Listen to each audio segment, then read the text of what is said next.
ओम श्री गणेशाय नमः। मित्रों, आज बुधवार का दिन है। आज नव वर्ष का पहला दिन है और आज के दिन आप सभी सुनेंगे बुधवार व्रत की कथा। आप सभी को नव वर्ष की हार्दिक शुभकामनाएं। भगवान गणपति की कृपा आप सभी भक्तजनों पर सदा सर्वदा बनी रहे। बुधवार व्रत की कथा को सुनने मात्र से मनुष्य की हर मनोकामना पूर्ण होती है। तो आइए पूर्ण श्रद्धा भाव के साथ बुधवार व्रत की कथा को सुनते हैं। प्रेम से बोलिए श्री गणेश भगवान की जय। बुध देव की जय। समतापुर नगर में मधुसूदन नामक एक व्यक्ति रहता था। वह बहुत ही धनवान था। मधुसूदन का विवाह बलरामपुर नगर की एक सुंदर लड़की संगीता से हुआ था। एक बार मधुसूदन अपनी पत्नी को लेने बुधवार के दिन बलरामपुर गया। मधुसूदन ने पत्नी के माता-पिता से संगीता को विदा कराने के लिए कहा।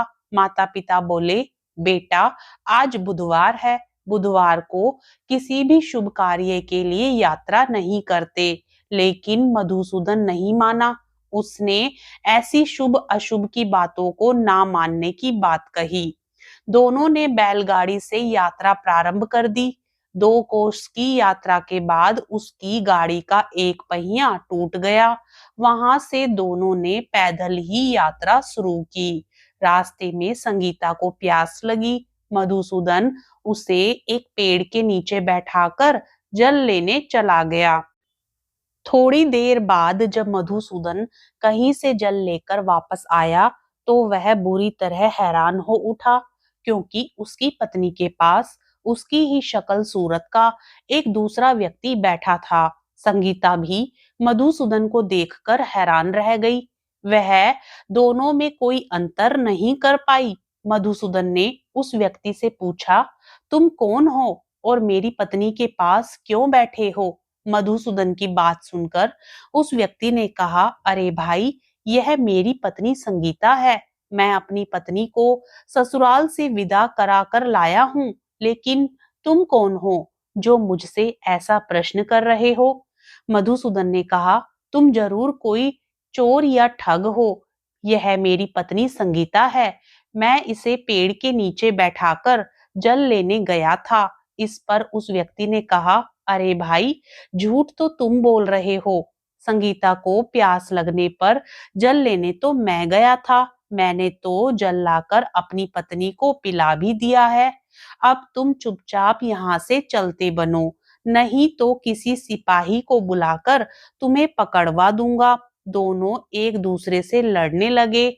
उन्हें लड़ते देख बहुत से लोग वहां एकत्रित हो गए। नगर के कुछ सिपाही भी वहां आ गए। सिपाही उन दोनों को पकड़कर राजा के पास ले गए। सारी कहानी सुनकर राजा भी कोई निर्णय नहीं कर पाया। संगीता भी उन दोनों में से अपने वास्तविक पति को नहीं पहचान पा रही थी। राजा ने दोनों को कारागार में डाल देने के लिए कहा। राजा के फैसले पर असली मधुसूदन भयभीत हो उठा। तभी आकाशवाणी हुई, मधुसूदन, तूने संगीता के माता पिता की बात नहीं मानी और बुधवार के दिन अपनी ससुराल से प्रस्थान किया। यह सब भगवान बुध देव के प्रकोप से हो रहा है। मधुसूदन ने भगवान बुध देव से प्रार्थना की कि हे भगवान बुध देव, मुझे क्षमा कर दीजिए।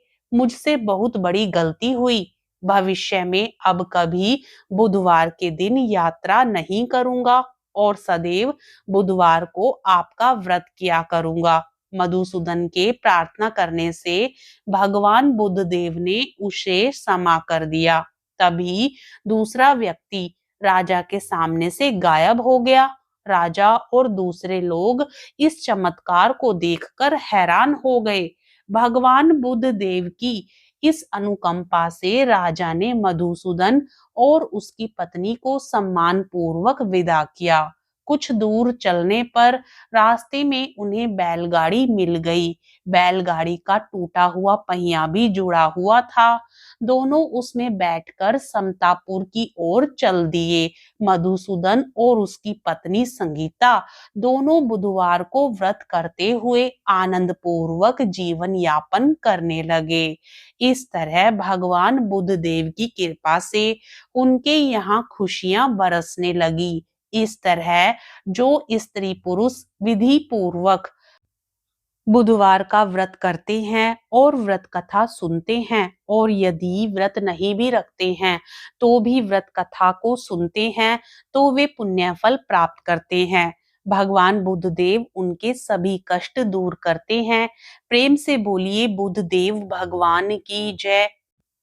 मित्रों, बुधवार के दिन बुद्ध देव की कथा सुनने के साथ ही भगवान गणेश की कथा को भी जरूर सुनना चाहिए। बुधवार का दिन भगवान गणेश की कृपा पाने के लिए भी खास माना गया है।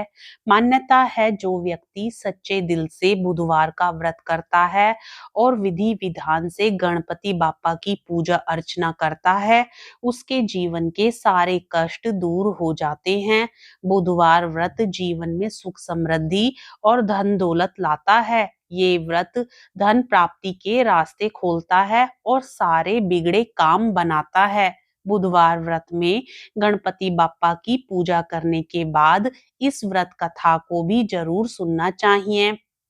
गणेश भगवान की इस कथा को सुनने से व्रत का संपूर्ण फल प्राप्त होता है।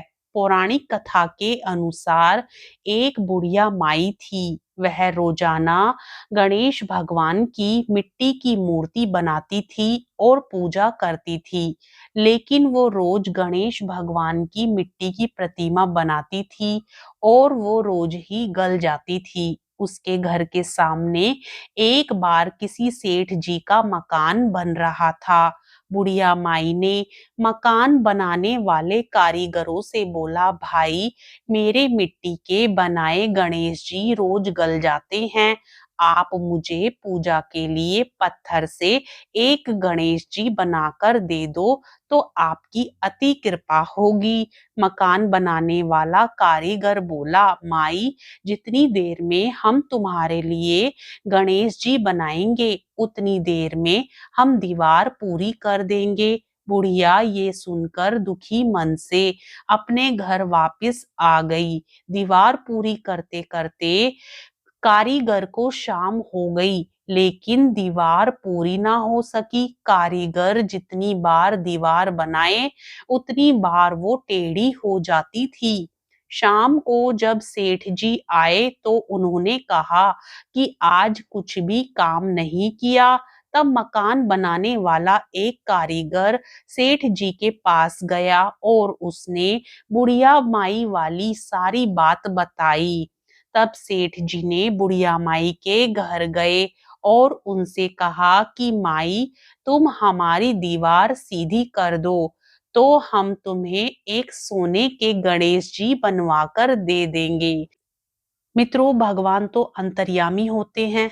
जब भगवान गणेश जी ने सेठ जी की यह बात सुनी तो वे प्रसन्न हो गए और उन्होंने सेठ जी की दीवार सीधी कर दी।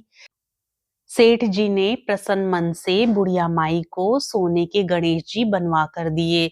इस प्रकार बुढ़िया माई भी बहुत प्रसन्न हुई। हे विनायक जी महाराज, जैसे आपने सेठ जी की दीवार सीधी करी, वैसे ही हमारे भी सभी कार्य सीधे करना। कथा कहने वाले, कथा सुनने वाले सभी के मनोरथ पूर्ण करना। प्रेम से बोलिए श्री गणेश भगवान की जय। जय गणेश जय गणेश जय गणेश देवा, माता जाकी पार्वती पिता महादेवा। एक दंत दयावंत चार भुजाधारी, माथे सिंदूर सोहे मूस की सवारी। जय गणेश जय गणेश जय गणेश देवा, माता जाकी पार्वती पिता महादेवा। पान चढ़े फूल चढ़े और चढ़े मेवा, लड्डुअन का भोग लगे संत करे सेवा। जय गणेश जय गणेश जय गणेश देवा, माता जाकी पार्वती पिता महादेवा। अंधन को आंख देत कोढ़िन को काया, बांझन को पुत्र देत निर्धन को माया। जय गणेश जय गणेश जय गणेश देवा, माता जाकी पार्वती पिता महादेवा। सूर शाम शरण आए सफल कीज सेवा, माता जाकी पार्वती पिता महादेवा।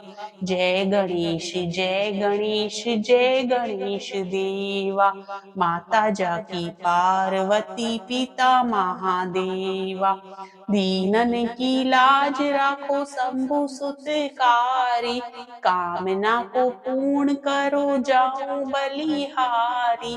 जय गणेश जय गणेश जय गणेश देवा, माता जाकी पार्वती पिता महादेवा। प्रेम से बोलिए श्री गणेश भगवान की जय। मित्रों, आज की कथा आपको कैसी लगी हमें कमेंट करके जरूर बताएं।